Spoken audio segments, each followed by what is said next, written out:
நானும் பயந்துட்டேன். நீ போனா இங்க நிறைய ரூம்ஸ் இருக்குடா.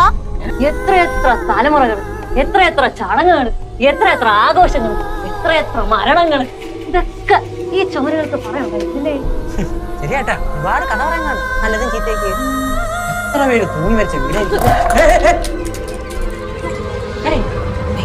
പണ്ട് എന്തായാലും എനിക്ക് ഇഷ്ടപ്പെട്ടില്ല. നമുക്ക് ഇതിനകത്ത് ഒരുമിച്ചാണോ? ഈ വീടിന്റെ കാര്യം പറഞ്ഞോണ്ടിരിക്കുമ്പോ എന്തിനാണ് കിടക്കണ കാര്യം പറയണേ?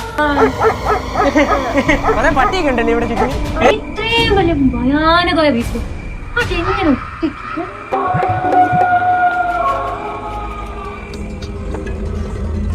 ചേച്ചി, ഇവിടെ ഇരുന്നിങ്ങനെ ഒരു പേടി ഉടലെടുക്കുന്നുണ്ടോ എന്നൊരു സംശയം. ചാടി ഇറങ്ങിയിട്ട്